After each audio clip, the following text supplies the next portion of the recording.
جی ناظرین، اس وقت ہمارے ساتھ NA-231 کے امیدوار عمر فاروق صاحب موجود ہیں۔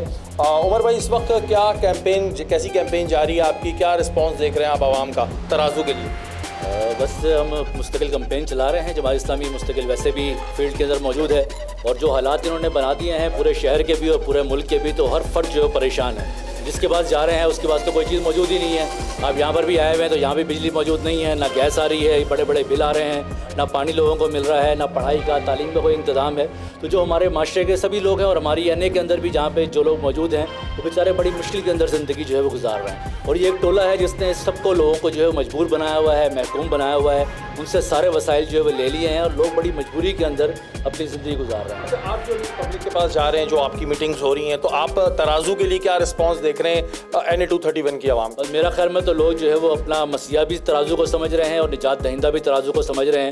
ہم تو جس آبادیوں کے اندر بھی گئے ہیں اور سب جو ہے وہ یہی کہہ رہے ہیں کہ ترازو آئے گا، امانت دار لوگ آئیں گے تو شاید ہمارا شہر بھی کچھ تبدیلی اس کے اندر آئے گی اور پورا ملک بھی ہمارا تبدیل ہوگا۔ نہیں تو حالات جو ہے وہ ایسے کے ایسے چلتے رہیں گے جس طرح پہلے لوگ آتے رہے ہیں، مستقل آتے رہے ہیں، پارٹیاں بدل کر آتے رہے ہیں اور انہوں نے لوگوں کو مجبور بنایا ہے، محکوم بنایا ہے، سارے وسائل ان سے چھینے ہیں۔ تو اسی طریقے سے یہ لوگ دوبارہ آ جائیں گے تو اس کے بعد بھی ہمارا یہی حال ہوگا۔ اچھا، اگر ہم NA-231 کی بات کریں تو ایک بہت بڑا حلقہ ہے آپ کا، اس میں پیپلز پارٹی کا جو ووٹ بینک ہے وہ بڑا اسٹرانگ رہا ہے ماضی میں، تو ابھی کس طرح دیکھ رہے ہیں آپ؟ ٹف ٹائم دے گی پیپلز پارٹی آپ کو کیا، یا آپ لیڈ کریں گے؟ کیا اب تک کی امیدیں نظر آ رہی ہیں؟ ویسے تو پیپلز پارٹی کا کوئی حال نہیں ہے، جہاں جہاں پہ جا رہے ہیں لوگ ان کو انہی کو مسئلہ سمجھتے ہیں کہ انہی کی وجہ سے یہ ساری بربادیاں ہیں۔ نہ بجلی ہے، نہ گیس ہے، نہ پانی ہے، نہ تعلیم کا کوئی نظام موجود ہے، نہ صحت کا کوئی نظام موجود ہے۔ تو یہ سارے کا سارا جو کیا ہے وہ تو پیپلز پارٹی نے کیا ہے نا، وہی حکومت کر رہی ہے پچھلے 15 سال سے، اور جو ان کے لوگ ہیں وہ پارٹیاں بدل بدل کے آ جاتے ہیں، بار بار آ جاتے ہیں، لوگوں کو انہوں نے بھیڑ بکریاں سمجھا ہوا ہے۔ اب جو یہاں پر رہنے کا پیپلز پارٹی کا امیدوار ہے وہ پہلے مسلم لیگ نون سے جیتے ہوئے ہیں اور اب وہ پیپلز پارٹی کے ساتھ آ گئے ہیں، اور جو پہلے جو ہے وہ PTI سے جیتا ہوا تھا وہ نون لیگ سے آ گیا ہے۔ تو یہ پورا کلب انہوں نے بنایا ہوا ہے لوگوں کو محکوم رکھنے کا،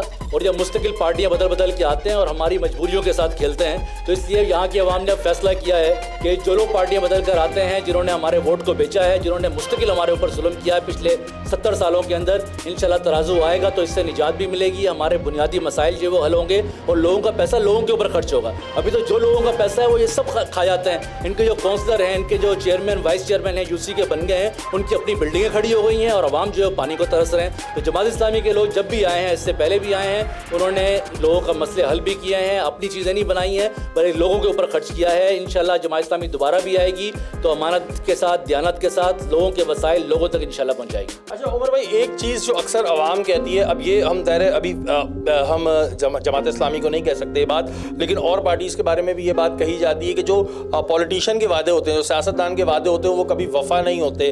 یہ بات سچ ہے جی؟ وعدے الیکشن کے دنوں میں بس کر دیتے ہیں، کیا ہے بولنے میں کیا جا رہا ہے؟ جی بالکل، یہ بات صحیح ہے، کیونکہ ابھی تک تو ہم نے لوگوں کو یہی دیکھا ہے کہ جو لوگ آتے ہیں وعدے کرتے ہیں اور اس کے پورے نہیں کرتے ہیں۔ جماعت اسلامی اس طرح کوئی وعدے تو نہیں کر رہی ہے، لیکن ہم تو بتا رہے ہیں کہ ہمارا کنڈکٹ کیا رہا ہے۔